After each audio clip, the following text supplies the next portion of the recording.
ಸ್ನೇಹಿತರೆ, ಸ್ಪಂದನ T V ವೀಕ್ಷಣೆ ಮಾಡ್ತಾ ಇರ್ತಕ್ಕಂಥ ತಮಗೆಲ್ಲ ಮತ್ತೆ ಸ್ವಾಗತ ಕೋರ್ತಾ ಇದ್ದೇನೆ. ಭಾಳ ವಿಶೇಷವಾದ ಕಾರ್ಯಕ್ರಮಗಳ ಸರಣಿಯನ್ನು ಸ್ಪಂದನ ವಾಹಿನಿ ಆರಂಭ ಮಾಡಿದೆ. ನೀವು ಪ್ರತಿ ಆದಿತ್ಯವಾರ ವಾರಕ್ಕೊಂದು ಸಾಧಕರ ಕಥೆಯನ್ನು ನೋಡ್ತಾ ಇದ್ದೀರಿ.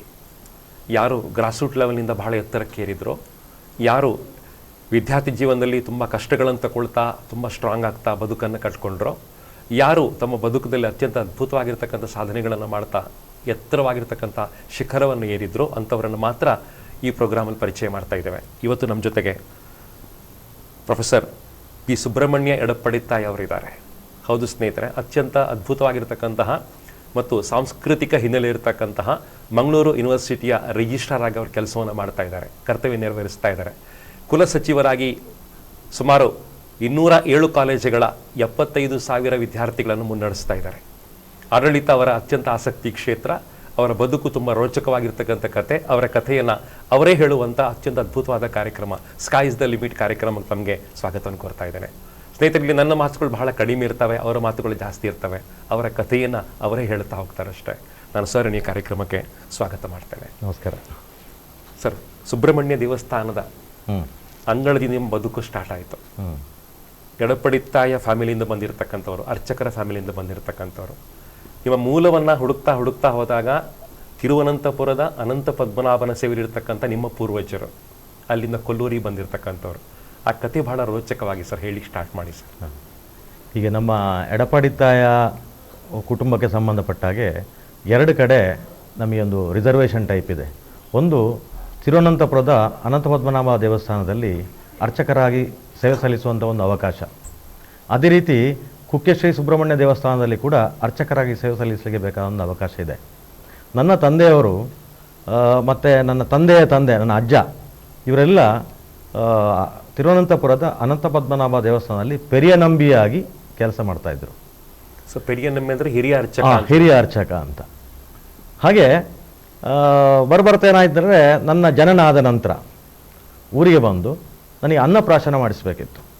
ಸೊ ಅನ್ನಪ್ರಾಶನ ಮಾಡಿಸ್ಲಿಕ್ಕೆ ನನ್ನ ತಾಯಿ ಜೊತೆಗೆ ನನ್ನನ್ನು ಕರ್ಕೊಂಡೋಗಿ ಸುಬ್ರಹ್ಮಣ್ಯಕ್ಕೆ ಕರ್ಕೊಂಡೋದು. ಕುಕ್ಕೆ ಶ್ರೀ ಸುಬ್ರಹ್ಮಣ್ಯ ದೇವಸ್ಥಾನದಲ್ಲಿ ಅನ್ನಪ್ರಾಶನ ಆಗ್ತಾಯಿತ್ತು. ಅನ್ನಪ್ರಾಶನ ಮುಗಿಸಿ ದೇವಸ್ಥಾನ ಹೊರಗಡೆ ಬರುವಾಗ ಅಲ್ಲಿಯ ಪ್ರಧಾನ ಅರ್ಚಕರಾಗಿದ್ದವರು ನನ್ನ ತಂದೆಯನ್ನು ನಿಲ್ಲಿಸಿ, ಸ್ವಾಮಿ ಒಂದು ನಿಮಿಷ, ನಿನ್ನೆ ಕನಸಿನಲ್ಲಿ ನಿಮ್ಮಂಥವರೇ ಒಂದು ಬ್ರಾಹ್ಮಣರು ಜುಟ್ಟಿಟ್ಕೊಂಡು ಇಲ್ಲಿ ಬರ್ತಾರೆ, ಇಲ್ಲಿಗೆ ಪೂಜೆಗೆ ಸ್ನಾನ ಮಾಡಿಸಬೇಕು ಅಂಥೇಳಿ ಅಪ್ಪಣೆಯಾಗಿದೆ, ಇದೊಂದು ದೈವಿ ಸಂಕಲ್ಪ, ನೀವು ಇಲ್ಲ ಹೇಳಬಾರ್ದು ಅಂತ. ನನ್ನ ತಂದೆಗೆ ಏನು ಮಾಡಬೇಕು ಗೊತ್ತಾಗಲಿಲ್ಲ. ಯಾಕೆಂತ ಹೇಳಿದ್ರೆ ಈಗಾಗಲೇ ಅವರು ತಿರುವನಂತಪುರದಲ್ಲಿ ಅರ್ಚಕರಾಗಿ ಸೇವೆ ಸಲ್ಲಿಸ್ತಾ ಇದ್ದಾರೆ.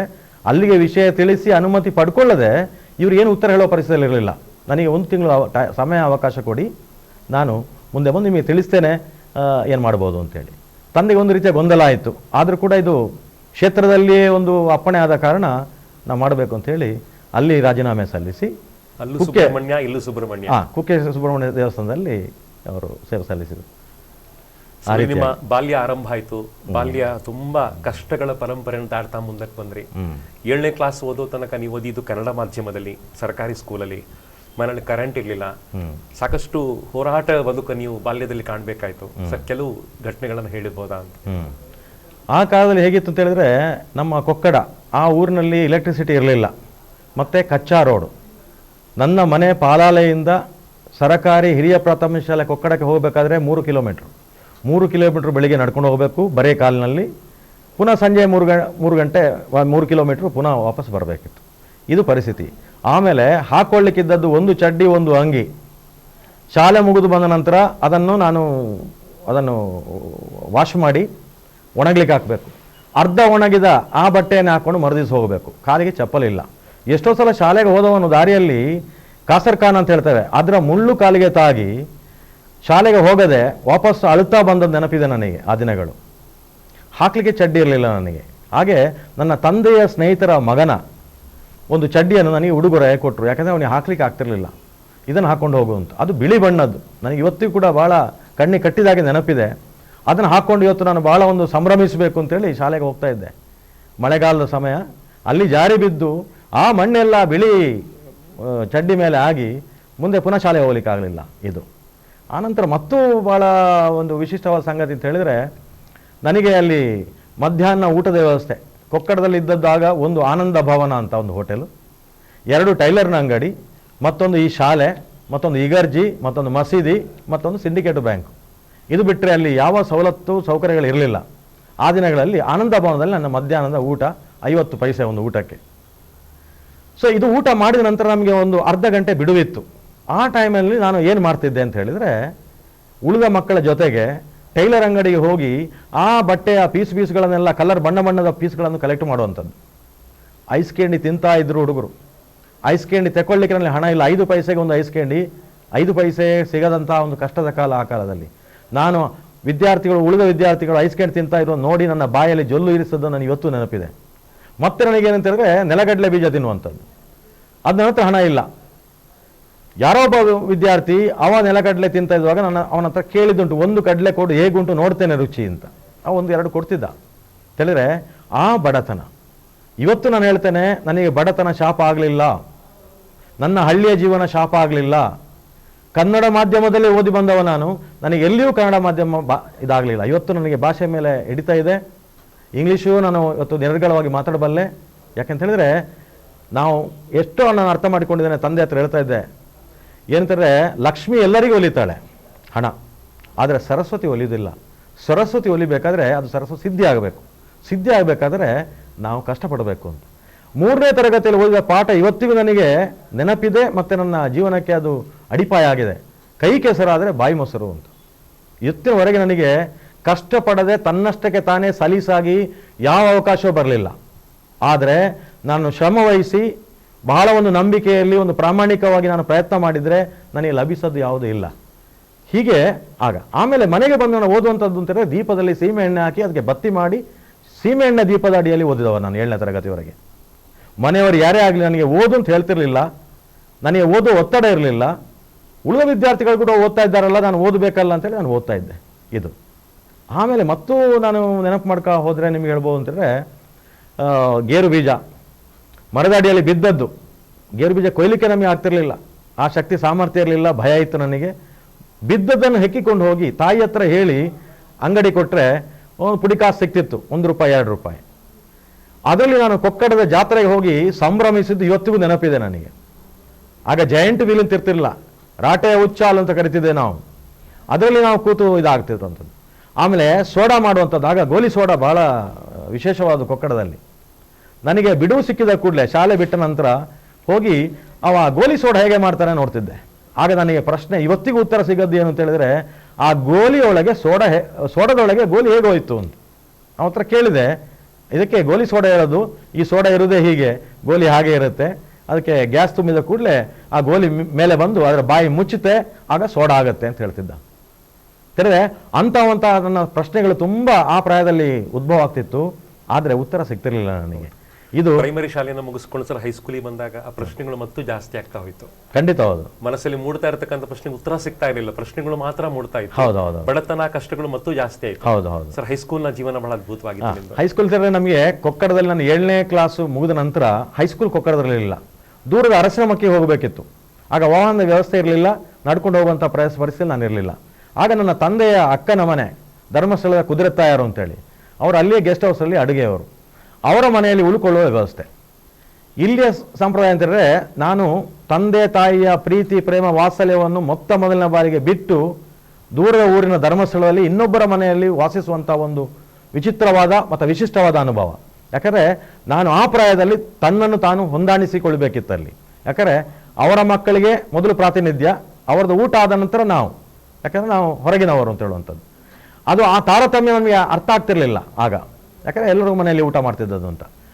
ಸೊ ಅಲ್ಲಿ ಏನಾಗ್ತಿತ್ತು ಅಂತ ಹೇಳಿದ್ರೆ, ನಾನು 8, 9, 10 3 ವರ್ಷ ಹೇಗೆ ಹೋದ ಅಂತ ಹೇಳಿದ್ರೆ, ನಮಗೊಂದು ಕಟ್ಟುಪಾಡಿತ್ತು. ಹೇಗೆ ಅಂತ ಹೇಳಿದ್ರೆ, ಅಲ್ಲಿಯೇ ಧರ್ಮಸ್ಥಳದ ಧರ್ಮಛತ್ರ ಅಲ್ಲಿ ನಾವು 2 ಪಂಕ್ತಿಗೆ ಬಡಿಸಬೇಕು ಅಂತ.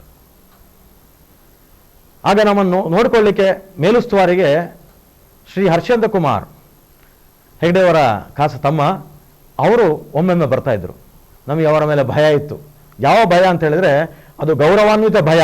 ಯಾಕಂದರೆ ನಾವು ಚೆನ್ನಾಗಿ ಕೆಲಸ ಮಾಡಬೇಕಿಲ್ಲಿ, ಸ್ವಲ್ಪ ತಪ್ಪಿದ್ರೆ ಕಷ್ಟ ಅಂತ. ನಾವು ಹುಡುಗರಿಗೆ 8ನೇ ಕ್ಲಾಸಲ್ಲಿ ನೀರು ಕೊಡಲಿಕ್ಕೆ ಮಾತ್ರ ಬಿಡ್ತಿದ್ರು, ಒಂದು ರೀತಿಯ ಒಂದು ತರಬೇತಿ ಅದು. ಆಮೇಲೆ 9ನೇ ಕ್ಲಾಸಿಗೆ ಆಗುವಾಗ ಸಾರು ಸಾಂಬಾರು ಹಾಕಬಹುದು ನಾವು. 10ನೇ ಕ್ಲಾಸಿಗೆ ಬರುವಾಗ ನಮಗೆ ಪ್ರಮೋಷನ್, ಅನ್ನ ಬಳಸಲಿಕ್ಕೆ ಒಂದು ಅಧಿಕಾರ ಸಿಗ್ತಿತ್ತು. ಸೊ ಈ ರೀತಿ ಧರ್ಮಛತ್ರದಲ್ಲಿ ನಾವು ಈ ರೀತಿಯ ಸೇವೆ ಸಲ್ಲಿಸಿದ್ದೆ ನಾವು ಮಧ್ಯಾಹ್ನದ ಊಟ. ಕೆಲವು ಬ್ರಾಹ್ಮಣ ಛತ್ರದಲ್ಲಿ ನಾನು ಸೇವೆ ಮಾಡ್ತಾಯಿದ್ದೆ ಈ ರೀತಿಯದ್ದು ಮಾಡಿ. ಒಂದು ಪಂಕ್ತಿ ಆದ ನಂತರ ಎರಡನೇ ಪಂಕ್ತಿ ಊಟ ಮಾಡಿ ಓಡ್ತಾ ಹೈಸ್ಕೂಲಿಗೆ ಹೋಗುವಂಥದ್ದು. 10 ನಿಮಿಷ ಲೇಟ್ ಆಗ್ತಿತ್ತು. ಅಲ್ಲಿ ಮಾಳಿಗೆ ನಾರಾಯಣ ಭಟ್ರು ಅಂತೇಳಿ ನಮ್ಮ ಫಿಸಿಕ್ಸ್ನ ಟೀಚರು, MNB ಅಂತ ಕರಿತಿದ್ದೆವು ಭಾಳ ಪ್ರೀತಿಯಿಂದ. ಅವರು ನನಗೆ ತಲೆಯನ್ನು ಹಿಡಿದು ಗೋಡೆಗೆ ಚಚ್ತಾ ಇದ್ದರು, ಯಾಕೆಂದರೆ ತಡ ಆಯಿತು ಅಂತ ಹೇಳುವಂಥದ್ದು. ಒಂದು ರೀತಿಯಲ್ಲಿ ಓಡುವಾಗ ಹೊಟ್ಟೆ ಎಡಬದಿಯಲ್ಲಿ ಒಂದು ನೋವು, ಹಳ್ಳೆ ನೋವು ಅಂತ ಹೇಳ್ತೇವೆ, ಅದಾಗ್ತಿತ್ತು. ಮತ್ತು ಭಯ, ಒಳಗೆ ಹೋದ ನಂತರ ಈ ಮೇಷ್ಟ್ರಿಂದ ಪೆಟ್ಟು. ಆದರೆ ತಪ್ಪಿಸುವಾಗಿಲ್ಲ, ಅತ್ತ ದರೆ ಇತ್ತ ಪುಲಿ ಅಂತೇಳಿ. ಆದರೆ ಅದನ್ನೆಲ್ಲ ಅನುಭವಿಸಬೇಕಿತ್ತು, ಯಾಕೆಂತೇಳಿದರೆ ಅದು ನಮ್ಮ ಕರ್ತವ್ಯ ಆಗಿತ್ತು, ಅದು ಮಾಡ್ತಿದ್ದೆವು. ಸಂಜೆ ಆದ ಕೂಡಲೇ 4:15 ಆದ ನಂತರ ಮನೆಗೆ ಬಂದು, ನನ್ನ ಮಾವನ ಮನೆಗೆ ಬಂದು ಕೈಕಾಲು ತೊಳೆದು ಮುಖ ತೊಳೆದು ಮಾಣಿಯಾಗಿ ಬಟ್ಟೆ ಕಟ್ಟಿಕೊಂಡು ನಾನು ವೇದ ಪಾಠಶಾಲೆಗೆ ವೇದ ಕಲೀಲಿಕ್ಕೆ ಹೋಗ್ತಿದ್ದೆ. ಅಲ್ಲಿ ವೇದ ಮಂತ್ರ ಹೇಳುವಾಗ ಏನಾದರೂ ಊರು ಹಾಕುವುದು ಸ್ವಲ್ಪ ತಪ್ಪಿದರೆ, ಆ ಏರಿಳಿತ ಇದೆ, ಅಗ್ನಿ ಮೀಳೆ ಪುರೋಹಿತ ಅಂತ ಹೇಳುವಾಗ ಸ್ವಲ್ಪ ಹೆಚ್ಚು ಕಡಿಮೆ ಆದರೆ ಎಲ್ಲಿಂದ ವೈರ್ನಲ್ಲಿ ಏಟು ಬಿತ್ತು ಅಂತ ಗೊತ್ತಾಗ್ತಿರ್ಲಿಲ್ಲ. ಆದರೆ ಅದು ಹಿತವಾದ ನೋವಾಗಿತ್ತು, ಯಾಕೆಂದರೆ ಕಲಿಯುವಂಥದ್ದು ನನಗೆ ಮುಖ್ಯ ಆಗಿತ್ತು, ನನ್ನ ಗುರಿಯಾಗಿತ್ತು. ಯಾವುದೊಂದು ಹೊಸತನ, ಹೊಸ ವಾತಾವರಣದಲ್ಲಿ ಹೊಸತನ ಒಗ್ಗೂಡಿಸಿಕೊಂಡೆ. ಹಾಗೆ ಮಂತ್ರ ಕಲಿಲಿಕ್ಕೆ ಪ್ರಯತ್ನ ಮಾಡಿದೆ ನಾನು. ಹಾಗೆ ಸಂಜೆ ದೇವಸ್ಥಾನಕ್ಕೆ ಹೋಗಿ ಆಮೇಲೆ ಪುನಃ ಛತ್ರಕ್ಕೆ ಹೋಗಿ ಬಳಸಿ ಮತ್ತೆ 9 ಗಂಟೆಗೆ ಮನೆಗೆ ಹೋಗುವಾಗ, ಮಾವನ ಮನೆಗೆ ಹೋಗುವಾಗ ಇಲೆಕ್ಟ್ರಿಸಿಟಿ ಬಂದ್. ಯಾಕೆಂದರೆ ವಿದ್ಯುತ್ ಶಕ್ತಿಗೆ ಆಗ ಭಾಳ ಕಡಿಮೆಗೆ ಸಿಗ್ತಿರಲಿಲ್ಲ, ಜಾಸ್ತಿ ಹಣ ಕೊಡಬೇಕಿತ್ತು. ಆಗ ಅವ್ರು ಹೇಳ್ತಿದ್ರು ಹಗಲತ್ತು ಓದಬೇಕು, ರಾತ್ರಿ ಬೇಗ ಬಂದು ಮಲಗಬೇಕು, ದೀಪ ಎಲ್ಲ ಹಾಗೆ ಉರಿಸಬಾರ್ದು ಅಂತ. ಆಗ ನಾನು ವಸಂತ ಮಾಲ್ ಅಂತಿತ್ತಲ್ಲಿ, ಈಗಲೂ ಇದೆ ಅದು, ವಸಂತ ಮಾಲಿಗೆ ಹೋಗ್ತಿದ್ದೆ. ನನಗೆ ಆಗ ಒಂದು ಆಸೆ ಅಂತ ಹೇಳಿದರೆ, ಕೆಂಪು ಲೈಟು ಇದು ಚೆನ್ನಾಗಿಲ್ಲ, ಬಿಳಿ ಲೈಟು, ಆ ಟ್ಯೂಬ್ ಲೈಟ್ನ ಬೆಳಕಿನ ಅಡಿಯಲ್ಲಿ ನಾನು ಓದಬೇಕು, ಕಣ್ಣಿಗೆ ತಂಪಾಗುತ್ತೆ, ಸಂತೋಷ ಆಗುತ್ತೆ ಅಂತ ಹೇಳುವಂಥದ್ದು ಹೋಗ್ತಿದ್ದೆ. ಹೋಗಿ ಅಲ್ಲಿ 11-12 ಗಂಟೆ ನಿದ್ದೆ ಬರುವವರೆಗೆ ನಾನು ಓದ್ತಿದ್ದೆ.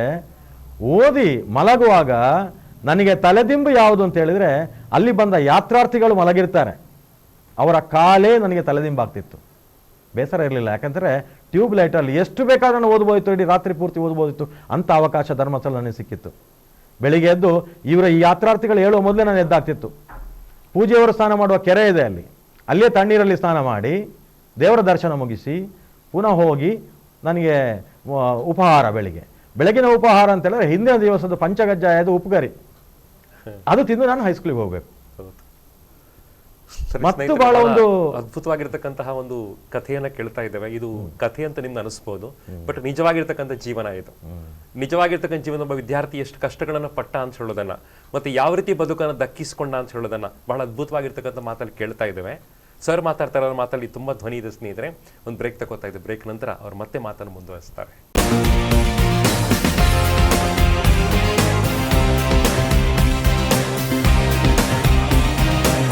ಸ್ನೇಹಿತರೆ, ಕಾರ್ಯಕ್ರಮದ 2ನೇ ಚರಣ ಪ್ರಸಾರ ಆಗ್ತಾ ಇದೆ. ಸ್ಕೈ ಇಸ್ ದ ಲಿಮಿಟ್ ನಿಜಕ್ಕೂ ಸಾರ್ಥಕ ಆಗ್ತಾ ಇದೆ. ಇವತ್ತು ನಮ್ಮ ಜೊತೆಗೆ ಸುಬ್ರಹ್ಮಣ್ಯ ಎಡಪಡಿತಾ ಇದ್ದಾರೆ. ಮಂಗಳೂರು ಯೂನಿವರ್ಸಿಟಿಯ ಬಹಳ ಅದ್ಭುತವಾಗಿರ್ತಕ್ಕಂಥ ಕುಲಸಚಿವರಾಗಿ ಕೆಲಸ ಮಾಡ್ತಾ ಇದ್ದಾರೆ, ರಿಜಿಸ್ಟ್ರಾರ್ ಕೆಲಸವನ್ನು ಮಾಡ್ತಾ ಇದ್ದಾರೆ. 207 ಕಾಲೇಜುಗಳಲ್ಲಿ 75,000 ವಿದ್ಯಾರ್ಥಿಗಳ ಪರಿಚಿತರು. ಅವರ ಮಾತುಗಳನ್ನು, ಅವರ ಭಾಷಣಗಳನ್ನು, ಅವರ ತರಬೇತಿಗಳನ್ನು ಪಡ್ಕೊಂಡವರೆಲ್ಲ ಅವರು ಬಹಳ ಗ್ರೇಟ್ ಅಂತ ಭಾವಿಸ್ಕೊಳ್ತಾರೆ. ಆದರೆ ಈ ಔನ್ನತ್ಯದ ಹಿಂದೆ ಇರತಕ್ಕಂಥ ನೋವುಗಳು, ಕಷ್ಟಗಳನ್ನು ಹೇಳ್ಕೊಂಡ್ರೆ ನಂಬಲಿಕ್ಕೆ ಸಾಧ್ಯ ಆಗೋದಿಲ್ಲ. ಪ್ರಾಯಶಃ ಇವತ್ತು ಸಾಕಷ್ಟು ಜನ ಈ ಸಾಧನೆಗಳು ಬೆಳೆದವರಿದ್ದಾರೆ. ಅವರನ್ನು ಪರಿಚಯಿಸುವಂತಹ ವಿಶೇಷವಾದ ಕಾರ್ಯಕ್ರಮ ಸ್ಕೈಸ್ ದ ಲಿಮಿಟಿಗೆ ಸ್ವಾಗತವನ್ನು ಕೋರ್ತಾ ಇದ್ದೇನೆ. ನನ್ನ ಜೊತೆಗೆ ಎಡಪಡಿತಾ ಸರ್ ಇದ್ದಾರೆ. ಸರ್, ಮತ್ತೆ ಕಾರ್ಯಕ್ರಮಕ್ಕೆ ಸ್ವಾಗತ ಮಾಡುವಂಥದ್ದು. ಹೈಸ್ಕೂಲ್ನ ಕಷ್ಟಗಳನ್ನು ದಾಟ್ಕೊಂಡು ಕಾಲೇಜಿಗೆ ಬಂದ್ರಿ. SDM college, Shri Dharmasthala Manjunatheshwara college ಉಜಿರೆಯಲ್ಲಿ 1975ರಿಂದ 80 ತನಕ PUC ಮತ್ತು BCom ಪದವಿ ಪಡ್ಕೊಂಡೆ. ಸ್ವಂತ ಅಡಿಗೆ ಮಾಡೋದನ್ನ ಆಗ ಯಾಕೆ ಅಂತ ಹೇಳಿದ್ರೆ ಸಿದ್ಧವನ ಗುರುಕುಲ ಅಂತ ಇತ್ತು. ನನಗೆ ಒಂದು ಕನಸು ಮತ್ತು ಆಸೆ ಆಗಿತ್ತು, ಸಿದ್ಧವನ ಗುರುಕುಲದಲ್ಲಿ ನಾನು ಕೂಡ ವಾಸ್ತವ್ಯ ಹೂಡಬೇಕು, ಆಮೇಲೆ ಅಲ್ಲಿ ಇರಬೇಕು ನಾನು, ಯಾಕೆ ಭಾಳ ಶಿಸ್ತುಬದ್ಧವಾದ ಜೀವನ ನಾವು ಕಲಿಬೋದು ಅಲ್ಲಿ ಅಂತೇಳಿ. ಆಗಿನ ಪ್ರಾಂಶುಪಾಲರು ಪ್ರೊಫೆಸರ್ S. ಪ್ರಭಾಕರ್ ಅಂತೇಳಿ, ಅವ್ರ ಹತ್ರ ಕೇಳುವಾಗ ಅವ್ರು ಹೇಳಿದರು, ಈ ವರ್ಷ ನನಗೆ 70% ಬಂದಿದೆ SSLCಯಲ್ಲಿ, PUCಯಲ್ಲಿ ನಿನಗೆ 80% ತೆಗೆದ್ರೆ ಬರೋ ವರ್ಷ ಕೊಡ್ತೇವೆ ಅಂತ. ಸರಿ, ಗುರುಗಳ ಮಾತು ಒಪ್ಪಿ ಈ ವರ್ಷ ಏನು ಮಾಡೋದು, ಎಲ್ಲಿ ಯಾರು ರೂಮ್ ಮಾಡ್ಕೊಂಡು ಇರಬೇಕಪ್ಪ ನೀನು, ಅದು ಕಷ್ಟ ಇಲ್ಲಾದರೆ ನನಗೆ ಗೊತ್ತಿಲ್ಲ, ಏನಾದ್ರು ಮಾಡ್ಕೋ ನೀನು ಅಂತೇಳಿ. ಆನಂತರ ಅದೇ ಕಾಲೇಜಿನ ಹಿಂಭಾಗದಲ್ಲಿರುವ ನಾಗರಾಜ ಕಂಪೌಂಡ್ ಅಂತೇಳಿ ಯಾರು ನನಗೆ ಪರಿಚಯ ಮಾಡಿಕೊಟ್ರು. ಅಲ್ಲಿ ನಾನು ಕೈ ಅಡಿಗೆ ಮಾಡಿ ಊಟ ಮಾಡುವಂಥ ಒಂದು ಅವಕಾಶ ಮತ್ತು ಕಲಿಯುವಂಥದ್ದು. ಅದು ಹೇಗೆ ಅಂತೇಳಿದರೆ, ಉಜಿರೆಯಲ್ಲಿ ಒಂದು ಸಾವು ಮಿಲ್ ಇತ್ತು, ಮರದ ಕಾರ್ಖಾನೆ, ಇದು ಮಾಡೋ ಮಿಲ್. ಅಲ್ಲಿ ಮರದ ಪುಡಿ ನಾವೇ ಹೋಗಿ ಕೈಗಾಡಿಯಲ್ಲಿ ಹೋಗಿ ಗೋಣಿಯಲ್ಲಿ ಆ ಮರದ ಪುಡಿಯನ್ನು ಆ ಗುಂಡಿಗೆ ಇಳಿದು ಮರದ ಪುಡಿ ಆ ಗೋಣಿಯಲ್ಲಿ ತುಂಬಿಸಿ ತಂದು ಸಿಗಡಿ ಮಾಡ್ತಿದ್ದೆವು. ಸಿಗಡಿ ಅಂತ ಹೇಳಿದ್ರೆ ಮಧ್ಯದಲ್ಲಿ ಒಂದು ಬಾಟ್ಲಿ ಇಟ್ಟು ಸುತ್ತ ಮರದ ಹುಡಿಯನ್ನು ಹಾಕಿ ಅದನ್ನು ಒಂದು ಕೋಲಿನಲ್ಲಿ ಕುಟ್ಟಿ ಇದು ಮಾಡಿ, ಮತ್ತು ಕೆಳಗಡೆ ಒಂದು ಅದಕ್ಕೆ ತೂತಿಟ್ಟು ಅಲ್ಲಿ ಒಂದು ಕೆರೋಸಿನ್ ಅದು ಸೀಮೆಎಣ್ಣೆ ಹಾಕಿ ಮೇಲೆ ಎಲ್ಯೂಮಿನಿಯಂ ಪಾತ್ರೆಯಲ್ಲಿ ಆಗಬೇಕಾದ್ರೆ ಬೇಗ ಬೇಯಬೇಕು ಅಂತ ನಾನು ಕುಚ್ಚಿಲಕ್ಕಿದ್ದು ಗಂಜಿ ಮಾಡ್ತಿದ್ದೆ, ಅದನ್ನೇ ಬಸಿದು ಅನ್ನ ಮಾಡ್ತಿದ್ದೆ. ಟೊಮೆಟೊ ಸಾರಿಂದ ಸ್ಟಾರ್ಟ್ ನಮಗೆ, ಮತ್ತು ಕೆಲವು ಪಲ್ಯಗಳು ಸುಲಭದಲ್ಲಿ ಆಗುವಂಥದ್ದು. ಮತ್ತು ಅಲ್ಲಿಯೇ ಕಡಿಯುವ ಕಲ್ಲಿತ್ತು, ಅದರಲ್ಲೇ ತೆಂಗಿನಕಾಯಿ ಹಾಕಿ ಮಸಾಲೆ ಎಲ್ಲ ಅರೆದು ನಾವು ಸಾಂಬಾರು ಮಾಡಿ ಮಾಡ್ತಿದ್ದೆವು. ನನ್ನ ಸಾಂಬಾರು ಭಾಳ ಟೇಸ್ಟ್ ಅಂತೇಳಿ ಉಳಿದ ರೂಮಿನವರು ಕೂಡ ನಾವು ಜೊತೆಯಲ್ಲಿ ಅಡುಗೆ ಮಾಡುವ ಅಂತ ನನಗೆ ಹೇಳ್ತಾಯಿದ್ರು. ಹಾಗಾಗಿ ಕೆಲವು ಶನಿವಾರ ದಿವಸ ವಿಶಿಷ್ಟವಾದ ಊಟ ಅಂತ ಹೇಳಿದ್ರೆ ನಾನು ಮೇಜರ್ ಅಡುಗೆ ಭಟ್ಟ, ಮೇಯ್ನ್ ಅಡುಗೆ ಭಟ್ಟ. ಸೊ ಅಲ್ಲಿ ಹೋಲ್ಸೇಲ್ ಆಗಿ ನಾವು ಎಲ್ಲ ರೂಮ್ಗಳಿಗೆ ಬೇಕಾದ ಅನ್ನ ಬೇಯಿಸ್ತಿದ್ದೆವು, ನಾವು ಸಾಂಬಾರು ಮಾಡ್ತಿದ್ದೆವು, ಜೊತೆಯಲ್ಲಿ ಊಟ ಮಾಡ್ತಿದ್ದೆವು. ಅದು 2ನೇ ವರ್ಷ ಹೋಗಿ ನಾನು 80% ಬಂತು PUC ಅಲ್ಲಿ. ನಾನು ಹೋಗಿ ಕೇಳಿದರೆ ಇಲ್ಲಿ ಇಲ್ಲಪ್ಪ ಈ ಸಲ ಸೀಟೇ ಇಲ್ಲ, ನೀನು ಆಲ್ರೆಡಿ ನೀನು ನಾಗರಾಜ ಕಾಂಪೌಂಡಲ್ಲಿ ವಾಸ್ತವ್ಯ ಹೂಡಿದ್ದಿ, ಕೆಲಸ ಮಾಡ್ತಾ ಇದ್ದಿ, ಚೆನ್ನಾಗಿದ್ಯಾ, ಒಳ್ಳೆ ಓದ್ತಾ ಇದೆಯಾ, ದೇವರು ಒಳ್ಳೇದು ಮಾಡಲಿ, ಹಾಗೆ ಮುಂದುವರಿಸು ಅಂತ. ನಾನು ಪುನಃ ಹಠ ಹಿಡಿದು ಸಿದ್ಧವನ ಗುರುಕುಲೇ ಮಧ್ಯಾಹ್ನದ ಊಟದ ಒಂದು ಅವಕಾಶ ಮಾಡಿಕೊಡಿ ಅಂತ. ಅಲ್ಲಿ ಕೂತ್ಕೊಳ್ಳಿಕ್ಕೆ ಜಾಗ ಇಲ್ಲಪ್ಪ ಅಂತ ಹೇಳಿದವರು. ಆಗ ನಾನು ನಿಂತುಕೊಂಡು ಊಟ ಮಾಡ್ತೇನೆ ಅಂತ ಹೇಳೋ ನನ್ನ ಮುಗ್ಧತೆಯನ್ನು ಮೆರೆದಿದ್ದೇನೆ ಆಗ. ಮತ್ತು ನನಗೆ ಖಂಡಿತು ಇದು ಖಂಡಿತ ನನಗೆ ದಕ್ಕುವಂಥದ್ದಲ್ಲ. ನಾನು ನನ್ನನ್ನು ಏನು ನಂಬಿಕೊಂಡಿದ್ದೇನೋ, ನನ್ನ ಕೈ ಅಡಿಗೆ ಮಾಡಿ ಈ ರೀತಿಯಲ್ಲಿ ಜೀವನ ಮಾಡಲಿಕ್ಕೆ ಸಾಧ್ಯವೋ, ಖಂಡಿತ ಸಾಧ್ಯ ಇದೆ ಅಂತೇಳಿ ಆ ರೀತಿ ನಾನು ಇದು ಮಾಡಿದೆ. ಆಮೇಲೆ ಆಗ ಅಲ್ಲಿ ಸಂಧ್ಯಾ ಥಿಯೇಟ್ರ್ ಇತ್ತು. ನಮಗೆ ಕನಸು ಅಂತ ಹೇಳಿದರೆ ಆ ಸಂಧ್ಯಾ ಥಿಯೇಟ್ರಲ್ಲಿ ಒಂದು ಸಿನಿಮಾ ನೋಡಬೇಕು ಅಂತ. ಎಕ್ಕಸಕ್ಕ ಸಿನಿಮಾ ಬಿಡುಗಡೆ ಆದ ಟೈಮ್, ಹಳೆಯ ಫಿಲ್ಮ್ ಅದು. ಆ ಟೈಮಲ್ಲಿ ಅದಕ್ಕೆ ಹೋಗಿ ನೋಡಲಿಕ್ಕೆ ನನ್ನ ಹತ್ರ ಹಣ ಇಲ್ಲ, ಮತ್ತು ಸ್ನೇಹಿತರ ಸಹಾಯ ಪಡ್ಕೊಂಡು ಅಲ್ಲಿ ಹೋಗಿ ಆ ಸಿನಿಮಾ ನೋಡಿದ ನೆನಪಿದೆ ನನಗೆ. ಹಾಗೆ ಅಲ್ಲಿ ಪ್ರಭಾತ್ ಹೋಟೆಲ್ ಇದೆ, ಜನಾರ್ದನ್ ರೆಸ್ಟೋರೆಂಟ್ ಅಂತ, ಅಲ್ಲಿ ಖಾಲಿ ದೋಸೆ ತಿನ್ನುವಂಥ ಆಸೆ. ನಾನೇನು ಮಾಡ್ತೀನಿ ಅಂತಾರೆ, ನಮ್ಮ ಊರಲ್ಲಿ ಆಗ ಕುಟ್ಟಿದ ಅಕ್ಕಿ ಇತ್ತು, ನಾನೇ ಹೋಗಿ ಕುಡ್ತಿದ್ದೆ ಅಕ್ಕಿ. ಆ ಕುಟ್ಟಿದ ಕುಚ್ಚಿಲ ಅಕ್ಕಿ ಅಂತ ತರೋದು. ನನ್ನ ರೂಮಿನ ಪಕ್ಕದಲ್ಲಿ ಅರವಿಂದ ಹೆಬ್ಬಾರ್ ಅಂತೇಳಿ ಅವ್ರು ಸ್ವಲ್ಪ ಹಣವಂತರು, ಸ್ಥಿತವಂತರು. ಅವರೇನು ಮಾಡ್ತಿದ್ರು, ನನ್ನ ಅಕ್ಕಿಯನ್ನು ತಗೊಳ್ತಿದ್ರು, ನನಗೆ ಹಣ ಕೊಡ್ತಿದ್ರು. ಸೊ ಆ ರೀತಿಯಲ್ಲಿ ಹೋಗಿ ನಾನು ಖಾಲಿ ದೋಸೆ ಪ್ರಭಾತ್ ಹೋಟೆಲಲ್ಲಿ ಮತ್ತು ಜನಾರ್ದನ್ ರೆಸ್ಟೋರೆಂಟಲ್ಲಿ ತಿಂದಂಥ ನೆನಪು. ಸೊ ಆಗ ನಮಗೆ ಎಂಟರ್ಟೈನ್ಮೆಂಟ್ ಇದ್ದರೆ ಅಥವಾ ಒಂದು ಮನೋರಂಜನೆ ಇದ್ದರೆ ಬೇರೆ ಯಾವುದೂ ಇಲ್ಲ. ಯಕ್ಷಗಾನ ನೋಡ್ತಿದ್ದೆ ನಾನು, ಧರ್ಮಸ್ಥಳದ ಯಕ್ಷಗಾನ ಮೇಳದ್ದು ಆಟ ನೋಡ್ತಿದ್ದೆ. ಮತ್ತು ಅಲ್ಲಿ ಇಲ್ಲಿ ಹೋಗುವವರನ್ನು ನೋಡ್ತಾ ಇರುವಂಥದ್ದು, ಜನ ನೋಡುವಂಥದ್ದು, ಅದು ಬಿಟ್ಟರೆ ಬೇರೆ ಯಾವ ಒಂದು ಮನೋರಂಜನೆ ಇರಲಿಲ್ಲ. ಬಟ್ ನಾನು ಆಟ ಆಡ್ತಿದ್ದೆ. ಹಾಗೇನಂದರೆ ಕಬಡ್ಡಿ, ಖೋ ಖೋ ಆಡ್ತಿದ್ದೆವು ನಾವು, ಮತ್ತು ವಾಲಿಬಾಲ್ ಪ್ರಯತ್ನ ಮಾಡ್ತಿದ್ದೆವು ಆಡಲಿಕ್ಕೆ, ಅಷ್ಟು ಚೆನ್ನಾಗಿ ಇದಾಗ್ತಿರಲಿಲ್ಲ. ಸೊ ಇದೊಂದು ಆ ಕಾಲೇಜಿನ ದಿನಗಳಲ್ಲಿ ಆ ರೀತಿ. ಮತ್ತು ಅಲ್ಲಿ ಕೂಡ ರಾತ್ರಿ ಹೊತ್ತಾಗುವಾಗ ನಾಗರಾಜ ಕಾಂಪೌಂಡ್ ಹಾರಿ ಕಾಲೇಜಿಗೆ ಬಂದು ರಾತ್ರಿ ಬಿಳಿ ಲೈಟ್ ನಡೆ, ಟ್ಯೂಬ್ ಲೈಟ್ನ ಬೆಳಕಿನ ಅಡಿಯಲ್ಲಿ ನಾನು ಓದ್ತಾ ಇದ್ದೆ ನೆನಪು ನನಗೆ. ಆಗ ಈಗ ಇಲ್ಲ, ಅವರು ತೀರಿ ಹೋದರು. ಅನಂತರಾಮ ಆಚಾರ್ ಅಂತ ನನ್ನ ಅಕೌಂಟೆನ್ಸಿ ಪಾಠ ಮಾಡುವ ಭಾಳ ಅಚ್ಚುಮೆಚ್ಚಿನ ಮೇಸ್ಟ್ರು ಅವರು ಬಂದು ಕೇಳ್ತಾ ಇದ್ರು, ಏನಪ್ಪ ಇಲ್ಲಿ ಏನು ಮಾಡ್ತಾ ಇದ್ದೀರಿ ಅಂತ. ಅವರ ಜೊತೆಗೆ ಇದ್ದವರು ಇವತ್ತು ಇದ್ದಾರೆ, ಅವರು ನನ್ನ ಭಾಳ ಆತ್ಮೀಯರವರು. ಅವರು ನಾವಡ್ರು ಅಂತೇಳಿ, ಗಡ್ಡ ಬಿಟ್ಟುಕೊಂಡು ನಾವಡ್ರು ಅಂತೇಳಿ. ಅವರು ನಮಗೆ ತಂದೆಗಿಂತಲೂ ಜಾಸ್ತಿ ಗೌರವ ಕೊಡುವಂಥದ್ದು ಎಲ್ಲ ವಿದ್ಯಾರ್ಥಿಗಳು. ಯಾಕೆಂದರೆ ವಿದ್ಯಾರ್ಥಿಗಳ ಮನಸ್ಸನ್ನು ಅರ್ಥ ಮಾಡಿಕೊಂಡು ಅವರ ಸಮಸ್ಯೆಗಳಿಗೆ ಸ್ಪಂದಿಸಿ ನಮಗೆ ದಾರಿ ತೋರಿಸ್ತಿದ್ರು ಅವರು. ಅದೇ ನಾವಡ್ರು ಇವತ್ತೂ ಇದ್ದಾರೆ. ಆ ನಾವಡ್ರು ಮತ್ತು ಅನಂತರಾಮಾಚಾರ್ ಬಂದು ನಮಗೆ ಹುರಿದುಂಬಿಸಿದ್ರು, ನೋಡಿ ಈ ಹುಡುಗ ಇಲ್ಲಿ ಬಂದು ಓದ್ತಾ ಇದ್ದಾನೆ ಅಂತ ಹೇಳುವಂಥದ್ದು. ಅವರದೇ ನಮಗೆ ಆ ಒಂದು ಮಾತು ಸ್ಫೂರ್ತಿ ಚಿಲುಮೆ ಆಗಿತ್ತು ನನಗೆ. ಹೌದು, ಇದೆಲ್ಲ ದಾಟ್ಕೊಂಡು ಯೂನಿವರ್ಸಿಟಿ ಬಂದ್ರಿ. ಯೂನಿವರ್ಸಿಟಿ 2 ವರ್ಷ MCom ಅನ್ನು ಬಹಳ ಚೆನ್ನಾಗಿ ಮಾಡಿದ್ರಿ. ನಿಮಗೆ ಫಸ್ಟ್ ರ್ಯಾಂಕ್ ಬಂತು ಯೂನಿವರ್ಸಿಟಿಯಲ್ಲಿ, ಚಿನ್ನದ ಪದಕ ಸಿಕ್ಕಿತ್ತು. ತುಂಬಾ ರೋಮಾಂಚಕವಾಗಿರ್ತಕ್ಕಂಥ ಘಟನೆ ಇದು. ನಿಮ್ಮ ಲೈಫೇ ಒಂದು ಟರ್ನ್ ಆಗ್ತಾ ಹೋಯಿತು. ಹಳ್ಳಿಯಲ್ಲಿ ಪೌರೋಹಿತ್ಯ ಮಾಡಬೇಕಾಗಿರ್ತಕ್ಕಂಥ ನೀವು ನೇಗಿಲು ಹಿಡಿದು ಬೇಸಾಯ ಮಾಡ್ಲಿಕ್ಕೆ ಸ್ಟಾರ್ಟ್ ಮಾಡಿದ್ರಿ. ಪ್ರಾಯಶಃ ಮನೆಯಲ್ಲಿ ಕೂಡ ಗೊತ್ತಿರ್ಲಿಕ್ಕಿಲ್ಲ. ಇಲ್ಲ, ಅದು ಮನೆಯಲ್ಲಿ ಏನಾಗ್ತಿತ್ತು ಅಂತ ಹೇಳಿದ್ರೆ, ನನ್ನ ಅಜ್ಜ ಭಾಳ ಮಡಿವಂತರು, ಅವಳು ಭಾಳ ಸಾಂಪ್ರದಾಯಿಕವಾಗಿರುವವರು. ಆಗಿನ ಕಾಲದಲ್ಲಿ ಕೆಲವೆಲ್ಲ ಅನಿಷ್ಟ ಪದ್ಧತಿಗಳಿತ್ತು. ಎಂದರೆ ಈ ಜಾತಿ ಪದ್ಧತಿ ಹಳ್ಳಿಯಲ್ಲಿ ಎದ್ದು ಕಾಣ್ತಿತ್ತು. ಅಂದರೆ ಹೊಲದಲ್ಲಿ ಕೆಲಸ ಮಾಡೋವರೆಲ್ಲ ಬೇರೆಯವರು, ಅವ್ರನ್ನ ಮುಟ್ಟಬಾರ್ದು, ಅವ್ರ ಜೊತೆ ಮಾತಾಡಬಹುದು, ಅವ್ರ ಜೊತೆ ಆಟ ಆಡಬಾರ್ದು. ಇದೆಲ್ಲ ಈ ಪ್ರಶ್ನೆಗೆ ನನಗೆ ಉತ್ತರ ಸಿಗ್ತಿರಲಿಲ್ಲ. ಯಾಕೆ? ಅವರು ಮನುಷ್ಯರು, ನಾವು ಮನುಷ್ಯರು, ಜೊತೆಯಲ್ಲಿದ್ದರೆ ಏನಾಗುತ್ತೆ. ಆಮೇಲೆ ಗದ್ದೆಗೆ ನಾನು ಅವ್ರ ಜೊತೆ ಹೋಗ್ತಿದ್ದೆ, ಎತ್ತುಗಳ ಜೊತೆ ಹೋಗ್ತಿದ್ದೆ. ಅವರು ಮಾತ್ರ ಉಳಬೇಕು, ನಾವು ಉಳಬಾರ್ದು, ಯಾಕೆ? ಪ್ರಶ್ನೆಗೆ ಉತ್ತರ ಇಲ್ಲ. ನಾನು ಅವನ ಜೊತೆ ಸ್ನೇಹ ಬೆಳೆಸಿ ನಾನು ಒಂದು ಸಲ ಉಳಿಲಿಕ್ಕೆ ಪ್ರಯತ್ನ ಮಾಡಿದೆ. ಅಂದರೆ ಅಜ್ಜನ ಕಣ್ಣು ತಪ್ಪಿಸಿ ಸುಳ್ಳು ಹೇಳಿ ಗದ್ದೆಗೆ ಹೋಗಿ ಬರ್ತೇನೆ ಅಂತ ಉಳ್ಳಿಕ್ಕೆ ಶುರು ಮಾಡಿದೆ. ಆದರೆ ಉಳ್ಳಿಕ್ಕೆ ನನಗೆ ಸರಿಯಾಗಿ ಬರ್ತಿರಲಿಲ್ಲ, ತರಬೇತಿ ಸರಿ ಇಲ್ಲದ ಕಾರಣ ಆ ಎತ್ತಿನ ಕಾಲಿಗೆ ಗಾಯ ಮಾಡಿದ ನೆನಪು ಇವತ್ತು ಇದೆ ನನಗೆ. ಆದರೆ ನಾವು ಕೆಲವೊಮ್ಮೆ ಆ ಒಂದು ಇದ್ದಂಥ ಒಂದು ವ್ಯವಸ್ಥೆಯ ವಿರುದ್ಧವೇ ಯೋಚನೆ ಮಾಡುವಂಥ ಒಂದು ಮೆಚುರಿಟಿ ಆಗಲೇ ಇತ್ತು ನನಗೆ. ಬಟ್ ಅದು ಪ್ರಶ್ನೆಗೆ ಉತ್ತರ ಸಿಗ್ತಿರ್ಲಿಲ್ಲ, ಅದೇ ಇತ್ತು. ಹಾಗೆ ನನಗೆ BCom ಮುಗಿಸಿ ನಾನು MCom ಮಾಡಬೇಕಂದ್ರೆ ತಂದೆ ಹತ್ರ ಬಂದು ಹೇಳಿದೆ, ನನಗೆ MCom ಮಾಡಬೇಕು. ಆಗ ತಂದೆ ಅವರ ಭಾವ ಅಂದರೆ ನನ್ನ ತಾಯಿಯ ಅಣ್ಣನ ಹತ್ರ ಕೇಳಿದರು, ನನ್ನ ತಾಯಿಯ ಅಣ್ಣ, ನನ್ನ ಸೋದರ ಮಾವ ಏನು ಹೇಳಿದ್ರು ಅಂತ ಹೇಳಿದರೆ, ನಮ್ಮ ಮಕ್ಕಳಿಗೆ MCOM ಅದು ಇದು ಹೇಳಿದಲ್ಲ, ಅಲ್ಲಿ ಟೈಮ್ ಟೇಬಲ್ ಫೀಸ್ ಇರ್ತದೆ, ಗಂಟೆಗೆ ಫೀಸ್ ಕೊಟ್ಟಬೇಕು. ನೀನು ಕುಕ್ಕೆ ಸುಬ್ರಹ್ಮಣ್ಯ ದೇವಸ್ಥಾನದಲ್ಲಿ ಪೂಜೆ ಮಾಡಿದವ ನಿನ್ನ ತಟ್ಟೆ ದಕ್ಷಿಣೆಯಿಂದ ನಿನ್ನ ಮಗನನ್ನು ಓದಿಸಲಿಕ್ಕೆ ಸಾಧ್ಯ ಇಲ್ಲ. ಮತ್ತು ಅವರು ಅದೆಲ್ಲ ಓದಿದರೆ ಮಕ್ಕಳು ಹಾಳಾಗ್ತಾರೆ. ನಿನ್ನ ಮಗನಿಗೆ BCOM ಆಗಿದೆ, ಈಗ ಒಳ್ಳೆ ಅಂಕಗಳು ಬಂದಿದೆ, ಅವ ಬ್ಯಾಂಕ್ ಎಕ್ಸಾಮಿಗೆ ಬರೆದು ಬ್ಯಾಂಕಿಗೆ ಸೇರಲಿ ಆಗ ಅಂತ. ಹಾಗೆ ನನ್ನ ಸ್ನೇಹಿತನ ಜೊತೆಗೆ ಎಷ್ಟು ಖರ್ಚಾಗ್ತದೆ ನೋಡಲಿಕ್ಕೆ ಬಂದವ. ಮಂಗಳ ಗಂಗೋತ್ರಿ ಬರುವಾಗ ಒಬ್ಬರು ಕ್ಲರ್ಕ್ ಇದ್ದರು, ಕುಂಜಮ್ಮ ಅಂತ. ಅವ್ರ ಹತ್ರ ಹೇಳಿದೆ, ನನಗೆ MCOMಗೆ ಸೀಟು ನಿಮಗೆ 2ನೇ ಲಿಸ್ಟಲ್ಲಿ ಇದೆ, ಇವತ್ತೇ ಸೇರಬೇಕು ಅಂತ ಹೇಳಿದ್ರು. ಜೋರು ಮಳೆ ಬರ್ತಾಯಿತ್ತು. ನಾನು ಹಣ ತರಲಿಲ್ಲ, ಅಂಕಪಟ್ಟಿ ಕೈಯಲ್ಲಿತ್ತು, ತೋರಿಸ್ಲಿಕ್ಕೆ ಏನಾಗುತ್ತೆ. ಫೀಸ್ ಎಷ್ಟು ಅಂತ ಕೇಳಿದೆ. 90 ರೂಪಾಯಿ ಅಂತ ಹೇಳಿದರು. 90 ರೂಪಾಯಿ ನಾನು 9 ರೂಪಾಯಿ ಇರಲಿಲ್ಲ. ನನ್ನ ಸ್ನೇಹಿತನ ಜೊತೆ ಹೋದದ್ದು. ಸ್ನೇಹಿತ ಅವ ಸೇರ್ಲಿಕ್ಕೆ ಬಂದವ, ಅವನೇ ಶ್ರೀ MP ರಿಷಿಕೇಶ್ ಅಂತ. ಆ MP ರಿಷಿಕೇಶ ನನ್ನ PUC ಇಂದ BCOM ವರೆಗೆ ಸಹಪಾಠಿ ಆಗಿದ್ದ. ಅವನ ಜೊತೆಗೆ ನಾನು ಬಂದವ. ಕುಂಜಮ್ಮ ಹತ್ರ ನಾನು ಕಣ್ಣೀರು ಹಾಕಿ ಹೇಳಿದೆ, ನನಗೆ MCOM ಅಲ್ಲಿ ಅವಕಾಶ ಕೊಡಿ, ಇವತ್ತು ಲಾಸ್ಟ್ ಡೇಟ್, ಕೊನೆಯ ದಿನ ಅಂತ ಹೇಳಿದರು. ಇಲ್ಲ, ನಾನು ಸುಳ್ಳು ಹೇಳಿದೆ. ನಾನು ಯಾಕಂದರೆ ಒಳ್ಳೆ ವಿಚಾರಕ್ಕೆ ಸುಳ್ಳು ಹೇಳಿದೆ. ಏನಂದರೆ ನನ್ನ ಮನೆ ಹತ್ರ ನೆರೆ ಬಂದಿತ್ತು, ನಾನು ನನ್ನ ಮಾವನ ಮನೆಗೆ ಹೋಗಿದ್ದೆ, ಆದ ಕಾರಣ ಹೋಗಿ ಹಣ ಇಟ್ಕೊಂಡು ಬರಲಿಕ್ಕೆ ಆಗಲಿಲ್ಲ, ನಾನು ನಾಳೆ ತರ್ತೇನೆ, ನಾಳೆ 11 ಗಂಟೆ ಒಳಗೆ ತಂದರೆ ಮಾತ್ರ ಸೀಟ್ ಇದೆ ಅಂತೇಳಿ. ಆನಂತರ ಹೋಗಿ ನಾನು ತಂದೆ ಹತ್ರ ದುಂಬಾಲು ಬಿದ್ದು ಏನಾದರೂ ಮಾಡಿ ಅಂತ ಚಿಕ್ಕಪ್ಪನ ಹತ್ರ ಕೇಳಿ, ಮತ್ತು ಪಕ್ಕದ ಮನೆಯಲ್ಲಿ ಒಬ್ಬ ಗೌಡ ಇದ್ದ, ಕುಂಜ ಅಂತೇಳಿ, ಅವನ ಹತ್ರ ಸ್ವಲ್ಪ ಸಾಲ ತಗೊಂಡು ಅಡ್ಜಸ್ಟ್ ಮಾಡಿ ಬಂದು ನಾನು MCOM ಕೋರ್ಸ್ಗೆ ಸೇರಿದೆ.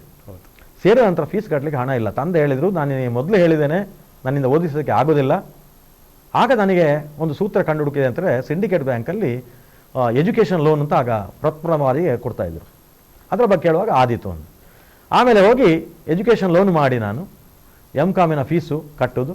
ಮತ್ತು ಅಲ್ಲಿ ಕೂಡ ಕೈ ಅಡಿಗೆ, ಅಲ್ಲಿ ಗಣೇಶ್ ಮಹಲ್ ಅಂತ ಹಾಸ್ಟೆಲಲ್ಲಿ ಸೀಟ್ ಸಿಗಲಿಲ್ಲ ನನಗೆ. ಗಣೇಶ್ ಮಹಲಲ್ಲಿ ಆಗ ಮರದ ಹುಡಿಯ ಸ್ಟವ್ ಅಲ್ಲ, ಸಿಗಡಿ ಸ್ಟವ್ ಅಲ್ಲ, ಆಗ ಕೆರೋಸಿನ್ ಸ್ಟವ್ ಇತ್ತು. ಅದರಲ್ಲಿ ನಾವು ಅಡಿಗೆ ಮಾಡಿ ಊಟ ಮಾಡ್ತಿದ್ದೆವು. ಮರದ ಹುಡಿ ಸ್ಟವ್ನಿಂದ ಕೆರೋಸಿನ್ಗೆ ನನಗೆ ಪ್ರಮೋಷನ್ ಆದ ಆ ರೀತಿ ಆಯಿತು. ಮತ್ತು ಎಲ್ಲ ಚಟುವಟಿಕೆಗಳನ್ನು ಭಾಗವಹಿಸಿದ್ದೆ. ಉದಾಹರಣೆಗೆ ಈಗ ಅದು ಯಾವುದೇ ಸ್ಪರ್ಧೆ ಇರ್ಬೋದು, ಅದು ಪ್ರಬಂಧ ಸ್ಪರ್ಧೆ ಇರ್ಬೋದು, ಭಾಷಣ ಸ್ಪರ್ಧೆ ಇರ್ಬೋದು. ನಂದು ಏನು ಗುರಿ ಅಂತ ಹೇಳಿದರೆ ಪ್ರೈಸ್ ಬರಬೇಕು ಅಂತ ಅಲ್ಲ, ಆದರೆ ಭಾಗವಹಿಸಬೇಕು ಅಂತ ಹೇಳುವಂಥದ್ದು ಆ ತುಡಿತ ನನ್ನಲ್ಲಿತ್ತು. ಹಾಗೆ ಭಾಗವಹಿಸಿದ್ದೆ. ಹಾಗೆ ನನ್ನ ಸಹಪಾಠಿಗಳಿಗೆಲ್ಲ ಭಾಳ ಅವರ ಜೊತೆ ಇರುವಂಥದ್ದು ಹೇಳಿದೆ. ಮತ್ತು ನಾನು ಲೈಬ್ರರಿ ಹೋದರೆ ಸ್ವಲ್ಪ ಫಾರಿನ್ ಆಥರ್ಸ್ ಓದ್ತಿದ್ದೆ. ಯಾಕೆಂತ ಹೇಳಿದರೆ ಆಗ ರ್ಯಾಗಿಂಗ್ ಇರಲಿಲ್ಲ, ಬಟ್ ಒಂದು ವಿಶಿಷ್ಟ ರೀತಿಯ ರ್ಯಾಗಿಂಗ್ ಇತ್ತು. ಏನಂತ ಹೇಳಿದ್ರೆ, ಸೀನಿಯರ್ಸ್ ಆದವರು ನಮಗೆ ಜೂನಿಯರ್ಸ್ಗೆ ಹೊಸಬರಿಗೆ ಹೇಳ್ತಾ ಇದ್ರು, ಇಲ್ಲಿ ಇದು ಪೋಸ್ಟ್ ಗ್ರಾಜ್ಯುಯೇಷನ್ ಅಪ್ಪ, MCOM, ಪ್ರತಿಯೊಬ್ಬರು ಇಂಗ್ಲೀಷಲ್ಲೇ ಮಾತಾಡಬೇಕು, ಕನ್ನಡ ಮಾತಾಡೋಗಿಲ್ಲ ಅಂತ. ನನಗೆ ಅಲ್ಪ ಸ್ವಲ್ಪ ಇಂಗ್ಲೀಷ್ ಬರ್ತಿತ್ತು. ಉಳಿದವರಿಗೆ ಹೋಲಿಸಿದ್ರೆ, ನನ್ನ ಸಹಪಾಠಿಗಳಿಗೆ ಹೋಲಿಸಿದರೆ ನನ್ನ ಇಂಗ್ಲೀಷು ಚೆನ್ನಾಗಿತ್ತು. ಹಾಗಾಗಿ ನಾನು ಉಳಿದವನೇ ಗೌಡ ಅಂತ ಹೇಳಿದಾಗೆ ನಾನು ಅಲ್ಲಿ ಸ್ವಲ್ಪ ಲೀಡರ್ ಇವರಿಗೆ. ಸೊ ನನ್ನ ಹತ್ರ ಬಂದು ಇಂಗ್ಲೀಷ್ ಮಾತಾಡೋರು. ನಾನು ಲೈಬ್ರರಿಗೆ ಹೋಗಿ ಓದಿದರೆ ಯಾವ ಪುಸ್ತಕ ಓದ್ತಾನೆ, ನಾನು ಫಾರಿನ್ ಆಥರ್ಸೇ ಓದ್ತಿದ್ದೆ, ಇಂಡಿಯನ್ ಆಥರ್ ಓದ್ತಿರಲಿಲ್ಲ. ಯಾಕಂದರೆ ನಾನು ಗುರಿ ಆಕಾಶದ ಇತ್ತು. ಆಕಾಶತ್ತ ಗುರಿ ಇಟ್ಟರೆ ನಾನು ಮರವನ್ನು ತಲುಪಬಹುದು ಅಂತ ಹೇಳುವಂಥ ಒಂದು ಆಸೆ ನನ್ನಲ್ಲಿತ್ತು. ಆ ಒಂದು ಮನೋವೃತ್ತಿ ನನ್ನದಿತ್ತು. ಹಾಗೆ ಓದ್ತಿದ್ದೆ, ನನ್ನ ಹತ್ರ ಬರ್ತಿದ್ರಲ್ಲ. ಹಾಗೆ ಒಂದು ರೀತಿಯಲ್ಲಿ ನಾನು ಚರ್ಚೆಗೆ, ಮತ್ತು ಅಲ್ಲಿ ಕೋಣಾಜೆ ಇದರಲ್ಲಿ ಮಂಗಳೂರಲ್ಲಿ ಒಂದು ಕಲ್ಲಿನ ಬಂಡೆ ಇದೆ. ಸಂಜೆ ಹೊತ್ತು ನಾವು ಹುಡುಗರು ವಾಕಿಂಗ್ ಹೋಗುವಂಥದ್ದು, ಯಾಕಂದರೆ ಅದು ಸ್ವಲ್ಪ ಮುಂದೆ ಹೋದರೆ ಲೇಡೀಸ್ ಹಾಸ್ಟೆಲ್ ಇದೆ. ಆ ಪ್ರಾಯದಲ್ಲಿ ಆ ಕಡೆ ಹೋಗುವಂಥದ್ದು ಒಂದು ಹವ್ಯಾಸ ನಮಗೆ, ಎಲ್ಲ ಸ್ನೇಹಿತರ ಜೊತೆ ಮಾತಾಡಿಕೊಂಡು ಬಂದು ಕೊನೆಗೆ ನಾವು ಬೇರೆ ಯಾವುದೂ ನಮ್ಮ ದುಶ್ಚಟಗಳಿರಲಿಲ್ಲ, ಬೇರೆ ಆ್ಯಕ್ಟಿವಿಟೀಸ್ ಇರಲಿಲ್ಲ. ಆ ಕಲ್ಲಿನ ಬಂಡೆ ಮೇಲೆ ಕೂತು ಇವತ್ತು ಮೇಸ್ಟ್ರು ಹೇಗೆ ಪಾಠ ಮಾಡಿದರು, ಯಾರಿಗೆ ಅರ್ಥ ಆಯಿತು. ಮತ್ತು ನಾವು ಪ್ರತಿಯೊಬ್ಬರ ಹತ್ರ ನಮ್ಮ ಹತ್ರ ಡಿಕ್ಷನರಿ ನಾವು ಪರ್ಚೇಸ್ ಮಾಡಿದ್ದೆವು. ಮೊದಲು ನಾವು ಉಜಿರೆಯಲ್ಲಿರುವಾಗ ನನಗೆ ಭಾರದ್ವಾಜ ಕನ್ನಡ ಇಂಗ್ಲೀಷು ನಿಘಂಟಿತ್ತು. ಇಲ್ಲಿ ಬರುವಾಗ ಆಕ್ಸ್ಫರ್ಡ್ ಡಿಕ್ಷನರಿ, ಅದು ಕೂಡ ಬ್ಯಾಂಕ್ ಲೋನಲ್ಲಿ ನಾನು ತಗೊಂಡಂಥ ಡಿಕ್ಷನರಿ ಆಗದ್ದು. ಅದನ್ನು ಉಜಿರೆಯಲ್ಲಿ ನಾನು ಇಟ್ಕೊಂಡು ಆ ಕಲ್ಲಿನ ಬಂಡೆಯಲ್ಲಿ ಕೂತು ಪ್ರತಿಯೊಬ್ಬರು 5 ಇಂಗ್ಲೀಷ್ ಹೊಸ ಶಬ್ದ ಕಲಿಬೇಕು. ಕಲಿಯೋದು ಹೇಗೆ ಅಂತ ಹೇಳಿದ್ರೆ, ಹಿಂದೂ ಅಥವಾ ಇಂಡಿಯನ್ ಎಕ್ಸ್ಪ್ರೆಸ್ ಪೇಪರ್ ಓದಬೇಕು. ಓದಿ ನಮಗೆ ಅರ್ಥ ಆಗದ 5 ಶಬ್ದಗಳನ್ನ ಬರ್ಕೊಂಡು ಡಿಕ್ಷನರಿ ನೋಡಿ ಇನ್ನೂ 5 ಜನಕ್ಕೆ ಹಂಚುವಂಥದ್ದು. ತೆರೆ ಆ ಬಂಡೆಯಲ್ಲಿ ಅರ್ಧ ಗಂಟೆ ನಮ್ಮದು ಮಾತುಕತೆ ಮುಗಿದ ನಂತರ ಕೊಣಾಜೆಯಲ್ಲಿ ಸಂಜೆ ವಾಕಿಂಗ್ ಮುಗಿದು ಹೋಗುವಾಗ ಪ್ರತಿಯೊಬ್ಬರ ಹತ್ರ 25 ಶಬ್ದಗಳು, ಹೊಸ ಶಬ್ದಗಳು. ಮರು ದಿವಸ ಅದನ್ನೇ ವಾಕ್ಯ ಮಾಡಿ ನಾವೇ ಮಾತಾಡುವಂಥದ್ದು. ತೆರೆ ಇಂಗ್ಲೀಷ್ ಕಲಿಯೋ ಸರ್ಕಲ್ ಡೆವಲಪ್ ಆಯಿತು. ಇದನ್ನು ನಾನು ಮೊದಲು ಹುಟ್ಟು ಹಾಕಿದ್ದು ನಾನು ಆಗ ನನ್ನ ನಾಯಕತ್ವದಲ್ಲಿ. ಯಾಕಂದರೆ ನನ್ನನ್ನೇ ನಂಬಿದ್ರು ಅವರು. ಆ ರೀತಿ ಇದಾಗ್ತಿತ್ತು. ಮತ್ತು ಪರೀಕ್ಷೆಯ ಮುಂಚಿನ ದಿವಸ ನಾನೆಲ್ಲ ಓದಿಕೊಂಡಿರ್ತಿದ್ದೆ. ನಾನು ಉಳಿದವರಿಗೆ ಹೇಳಿಕೊಡ್ತಿದ್ದೆ. ರಾತ್ರಿ ಹೊತ್ತು 9 ಗಂಟೆಗೆ ತರಗತಿಯ ಕೊಠಡಿಯ ಕಿಟಕಿಯಿಂದ ಒಳಗೆ ಹಾರಿ ನಾವೆಲ್ಲ ತರಗತಿ ಒಳಗಡೆ ನಾನೇ ಲೆಕ್ಚರ್ ಕೊಡುವಂಥದ್ದು. ನನಗೆ ಲೆಕ್ಚರ್ ಕೊಡುವಂಥ ಒಂದು ಭಾಳ ಒಂದು ಒಂದು ರೀತಿಯ ಹುಚ್ಚೆ ಇತ್ತು. ಆಗ ನಾನು ಪಾಠ ಮಾಡೋದು, ಯಾರು ವಿದ್ಯಾರ್ಥಿಗಳೆಲ್ಲರೂ ಕೂಡ ಖಾಲಿ ಕೊಠಡಿಯಲ್ಲಿ ಇದ್ದು ನಾನು ಪಾಠ ಮಾಡಿದ್ದುಂಟು ಕೆಲವೊಮ್ಮೆ ಅಂತ ಇದರಲ್ಲಿ. ಸೊ ವಿದ್ಯಾರ್ಥಿ ದೆಸೆಯಲ್ಲಿ ನಾನು ಆ ರೀತಿ ಮಾಡ್ತಾ ಇದ್ದೆ. ಪ್ರಥಮ ವರ್ಷ MCOM ಅಲ್ಲಿ ನಾನು ಪ್ರಥಮ ರ್ಯಾಂಕ್ ಬರ್ತದೆ ಅಂತ ಎಕ್ಸ್ಪೆಕ್ಟ್ ಮಾಡಿದ್ದೆ, ಈ ಬರಲಿಲ್ಲ, 5ನೇ ಸ್ಥಾನ ಬಂತು. ಆಗ ನನ್ನ ಮೇಷ್ಟ್ರು ಹೇಳಿದರು, ನೀನು ಬುದ್ಧಿವಂತ, ಆದರೆ ನೀನು ಸ್ವಲ್ಪ ಅತಿಯಾದ ಬುದ್ಧಿವಂತಿಕೆ ಇದೆ, ಓವರ್ ಕಾನ್ಫಿಡೆನ್ಸ್ ಇದೆ, ನೀನು ಉಳಿದವರಿಗೆಲ್ಲ ಹೇಳಿಕೊಡ್ತಾ ಇದ್ದೀನಿ, ನೀನು ಓದುವ ಸಮಯ ನಿನಗೆ ಸಾಕಾಗ್ತಾ ಇಲ್ಲ, 2ನೇ ವರ್ಷ ನೀನು ಅರ್ಥ ಮಾಡ್ಕೊಳ್ಬೇಕು, ನಿನ್ನ ತಪ್ಪನ್ನ ಅರಿವು ಆಗಬೇಕು ಅಂತ. ನಾನು ಕೂತು, ನಾವು ಹೇಳ್ತೇವೆ ಟಂಡೇ ದಿಮಾಗ್ ಸೇ ಸೋಚೋ ಅಂತ, ನಾನು ಕೂತು ಯೋಚನೆ ಮಾಡಿದೆ. ಯೋಚನೆ ಮಾಡುವ ಖಂಡಿತ ಹೌದು, ನಾನು ಸ್ವಲ್ಪ ನಾನೇ ಅದಕ್ಕೆ ಪ್ರಾಮಾಣಿಕವಾದ ಪ್ರಯತ್ನ ಮಾಡಬೇಕು, ಓದಬೇಕು ಅಂತ.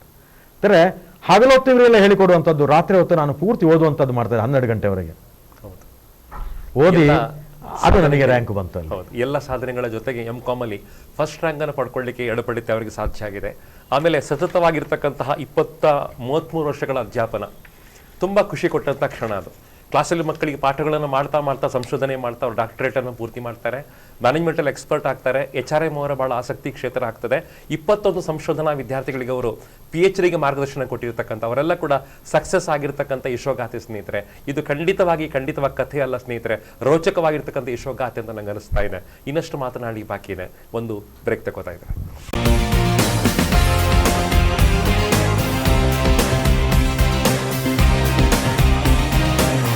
ಸ್ನೇಹಿತರೆ, ಸ್ಕೈಸ್ ದ ಲಿಮಿಟ್ ಕಾರ್ಯಕ್ರಮದ ಅಂತಿಮ ಚರಣ ಪ್ರವೇಶ ಮಾಡ್ತಾ ಇದ್ದೇವೆ. ನಮ್ಮ ಜೊತೆಗೆ ಡಾಕ್ಟರ್ ಎಡಪಡಿತಾ ಇದ್ದಾರೆ.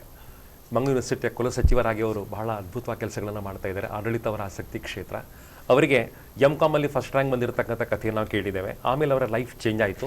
ಅವರು ಪ್ರಾಧ್ಯಾಪಕರಾಗಿ 33 ವರ್ಷಗಳ ಕಾಲ ಬೋಧನೆ ಮಾಡ್ತಾರೆ. ಸಾಕಷ್ಟು ವಿದ್ಯಾರ್ಥಿಗಳ ಸ್ನೇಹವನ್ನು ಸಂಪಾದಿಸ್ಕೊಳ್ತಾರೆ. ಒಳ್ಳೆಯ ಪ್ರಾಧ್ಯಾಪಕ ಅಂತ ಹೇಳಿ ಅವರಿಗೆ ರಾಷ್ಟ್ರ ಪ್ರಶಸ್ತಿ ಬಂದಿರೋದನ್ನು ಕೂಡ ವಿಶೇಷವಾಗಿ ಉಲ್ಲೇಖ ಮಾಡ್ತಾನೆ. ಅವರಿಗೆ Devang Mehta best teacher award HRM ಅಲ್ಲಿ ಬಂದಿರತಕ್ಕಂಥ 2009 ಇಸ್ವಿಲಿ ಅದು ರಾಷ್ಟ್ರ ಪ್ರಶಸ್ತಿ ಅಂತ ಹೇಳೋದನ್ನು ಕೂಡ ವಿಶೇಷವಾಗಿ ಉಲ್ಲೇಖ ಮಾಡ್ತಾನೆ. ಆಮೇಲೆ ಅವರು ವಿದೇಶಗಳ ಯಾತ್ರೆಯನ್ನು ಮಾಡ್ತಾರೆ, ಜ್ಞಾನವನ್ನು ಸಂಪಾದಿಸ್ಕೊಳ್ತಾರೆ, ಸ್ನಾತಕೋತ್ತರ ಅಧ್ಯಯನವನ್ನು ಪೂರ್ತಿ ಮಾಡ್ತಾರೆ, ವಿದೇಶಗಳ ಅನುಭವಗಳನ್ನು ಸಂಪಾದಿಸ್ಕೊಳ್ತಾರೆ. ಆನಂತರ ಅವರ ಕರ್ಮಕ್ಷೇತ್ರವಾಗಿರ್ತಕ್ಕಂಥ ಯೂನಿವರ್ಸಿಟಿಯಲ್ಲಿ ಅಧಿಕಾರಿಯಾಗಿ ನೇರ ನೇಮಕಗೊಳ್ತಾರೆ. ಸರ್, 9.5 ವರ್ಷಗಳ ಕಾಲ ಅಧಿಕಾರಿಯಾಗಿ ನೀವು ಬೇರೆ ಬೇರೆ ಹುದ್ದೆ ನಿಭಾಯಿಸ್ತಾ ಹೋದ್ರಿ. ಅದರಲ್ಲಿ ವಿಶೇಷವಾಗಿರ್ತಕ್ಕಂಥದ್ದು ನೀವು ಕುಲಸಚಿವರಾದ ಮೊದಲೇ ಪರೀಕ್ಷಾಂಗ ನಿರ್ದೇಶಕರ ಕೆಲಸ ಮಾಡತಕ್ಕಂಥ ವಿಭಾಗ. ಸರ್, ಯೂನಿವರ್ಸಿಟಿ ರಿಸಲ್ಟ್ ಬರಬೇಕು ಅಂತ ಆದರೆ 6 ತಿಂಗಳು 8 ತಿಂಗಳು ಹೋಗ್ತಿತ್ತು ಸರ್. ನೀವು ಅದನ್ನು ಒಂದೇ ತಿಂಗಳ ರಿಸಲ್ಟ್ ಕೊಡುವ ಶಕ್ತಿಯನ್ನು ಬಳಸ್ಕೊಂಡ್ರಿ. ಅದು ಹೇಗೆ ಸಾಧ್ಯ ಆಯಿತು ಅಂತ ಹೇಳಿ, ಅದು ಯಾವ ಕೌಶಲ ಅಂತ ಹೇಳಿ? ಪೂರ್ಣ ಪ್ರಮಾಣದ ಗಣಕೀಕರಣ ಮಾಡಲಿಕ್ಕೆ ನಾವು ಪ್ರಯತ್ನ ಮಾಡಿದೆವು. ಇದು ಬಹಳ ಜವಾಬ್ದಾರಿಯಾದ ಕೆಲಸ. ಯಾಕಂದರೆ ಇವತ್ತಿಗೂ ನನಗೆ ಒಂದು ಹೆಮ್ಮೆಯ ವಿಷಯ ಏನು ಅಂತ ಹೇಳಿದರೆ, 6,000 BBM ವಿದ್ಯಾರ್ಥಿಗಳ ಪರೀಕ್ಷೆ ಮುಗಿದು ಮೌಲ್ಯಮಾಪನ ಮುಗಿದ 48 ಗಂಟೆಗಳಲ್ಲಿ ಫಲಿತಾಂಶ ಪ್ರಕಟ ಮಾಡಿದ್ದು ಒಂದು ರಾಷ್ಟ್ರೀಯ ದಾಖಲೆ ಆಗಿತ್ತು. ಅದನ್ನು ಕೇಳುವಾಗ ನನಗೆ ಎಲ್ಲ ನನ್ನ ಕಷ್ಟಗಳ ನೋವುಗಳನ್ನು, ನನಗೆ ಬಂದಂಥ ಒತ್ತಡಗಳನ್ನೆಲ್ಲ ಮರೆತು ಬಿಟ್ಟಿದ್ದೇನೆ. ಮಾಡಲಿಕ್ಕೆ ಕಾರಣ ಅಂತ ಹೇಳಿದರೆ, ನನ್ನ ಸಿಬ್ಬಂದಿಗಳು, ನನ್ನ ಸಹೋದ್ಯೋಗಿಗಳು ಎಲ್ಲರೂ ಸಹಕರಿಸಿದ ಕಾರಣ ಅದು ಮಾಡಲಿಕ್ಕಾಯಿತು.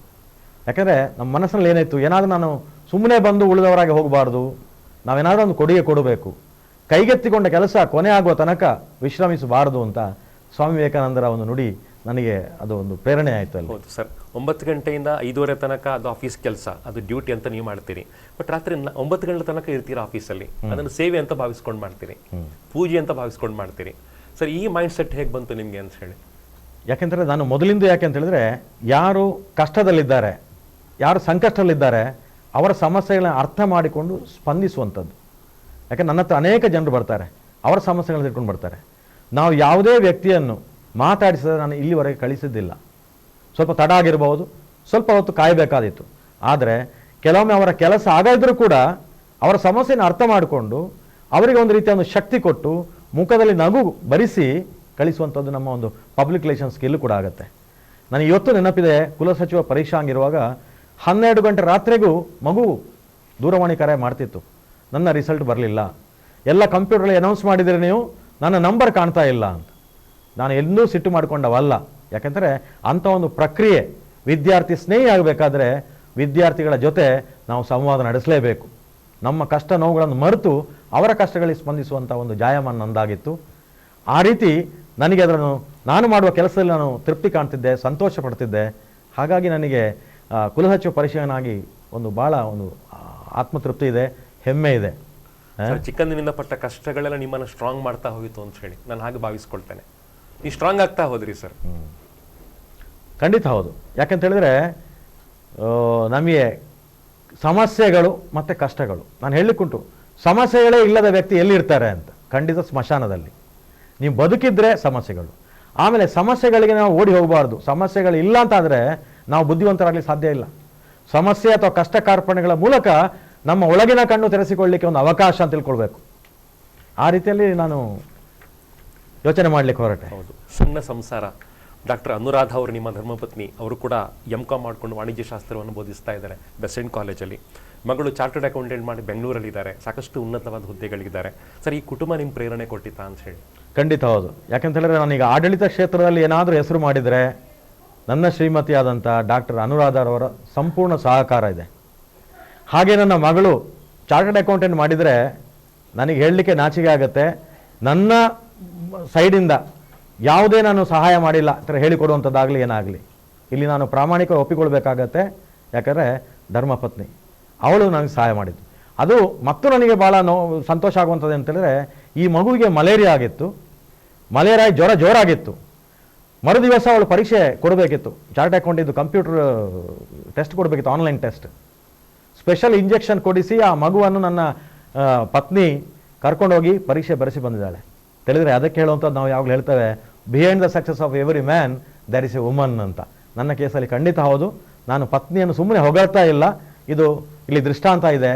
ಹಾಗಿರುವಾಗ ನಾವು ಒಬ್ಬರನ್ನೊಬ್ಬರು ಅರ್ಥ ಮಾಡಿಕೊಂಡು ಹೋದರೆ ಇದು ಮಾಡಲಿಕ್ಕಾಗತ್ತೆ. ಆಡಳಿತ ಕ್ಷೇತ್ರದಲ್ಲಿ ನಾನು ಸಂಪೂರ್ಣವಾಗಿ ತೊಡಗಿಸಿಕೊಳ್ಬೋದು.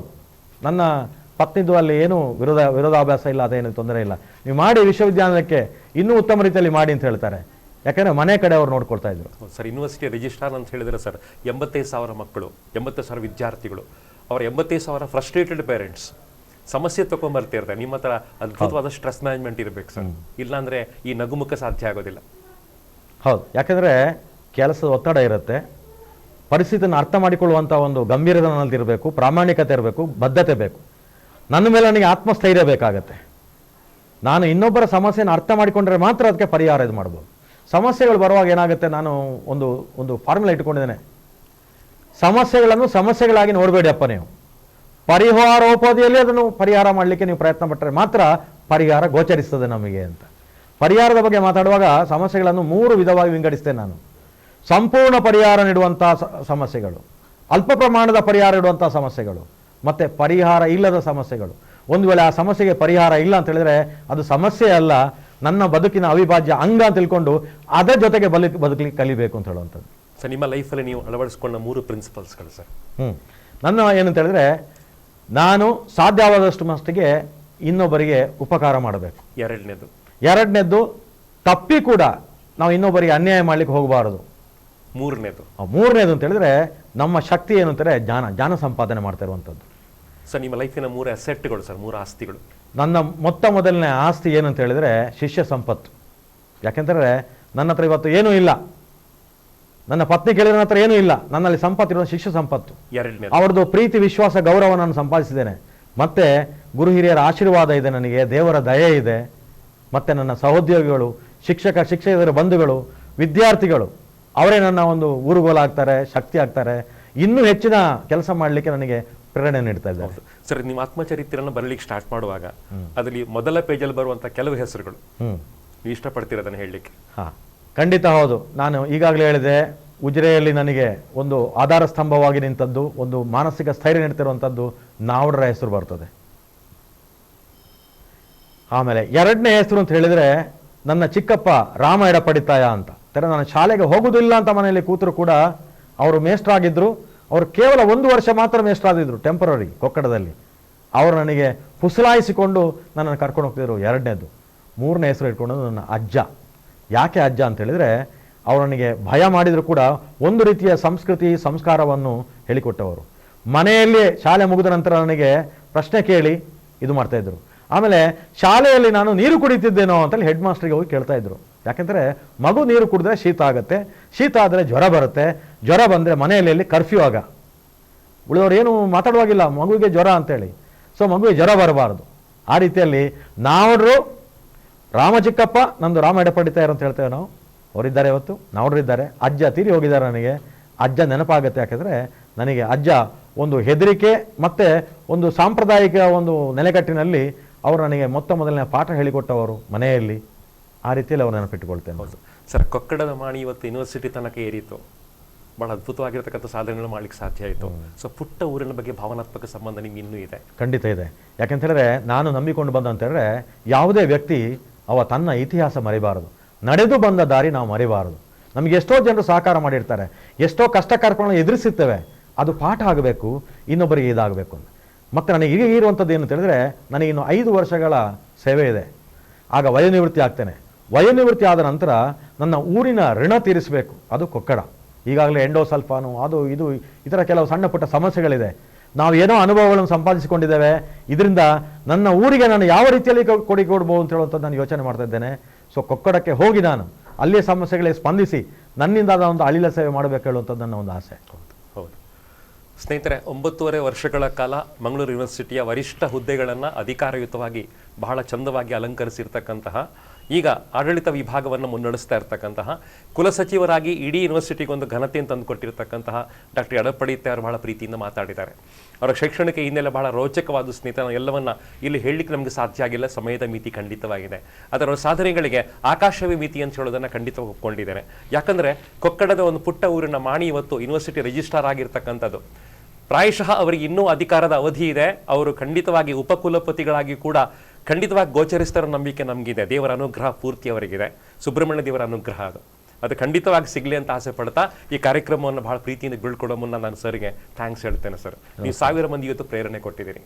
ಇದನ್ನು ಪ್ರೇರಣೆ ತಗೊಂಡು ನಮ್ಮ ಯುವಜನತೆ ಮುಂದಕ್ಕೆ ಹೋಗಬೇಕು ಅಂತ ಆಸೆ ಪಡ್ತಾ ಅವ್ರು ಹೇಳಿದ ಒಂದು ಮಾತನ್ನು ರಿಪೀಟ್ ಮಾಡ್ತೇನೆ. ಅವರ ಸಾಧನೆಗಳಿಗೆ ಕನ್ನಡ ಮಾಧ್ಯಮ ಅಡ್ಡಿಯಾಗಲಿಲ್ಲ, ಅವರ ಸಾಧನೆಗಳಿಗೆ ಅವರ ಬಡತನ ಅಡ್ಡಿಯಾಗಲಿಲ್ಲ, ಅವರ ಸಾಧನೆಗಳಿಗೆ ಕನ್ನಡ ಮಾಧ್ಯಮ ಅಡ್ಡಿಯಾಗಿಲ್ಲ, ಅವರ ಹಳ್ಳಿಗಳು ಅಡ್ಡಿಯಾಗಿಲ್ಲ. ಇದನ್ನು ಅರ್ಥ ಮಾಡ್ಕೊಂಡು ನಾವು ಅದ್ಭುತವಾಗಿ ಬೆಳಿತೀವಿ ಸ್ನೇಹಿತರೆ. ಎಲ್ಲರೂ ಬೆಳೆಯೋಣ ಅಂತ ಹೇಳ್ತಾ ನಾನು ಸರಿ ಧನ್ಯವಾದ ಹೇಳ್ತಾ ಈ ಕಾರ್ಯಕ್ರಮ ಬೆಳ್ಕೊಡ್ತೇವೆ ಸ್ನೇಹಿತರೆ. ಸ್ಕೈಸ್ ದ ಲಿಮಿಟ್, ಆಕಾಶವೇ ಮಿತಿ. ಎಲ್ಲರೂ ಇದನ್ನು ಅನುಕರಣೆ ಮಾಡಲಿಕ್ಕೆ ಪ್ರಯತ್ನಿಸೋಣ. Thank you very much.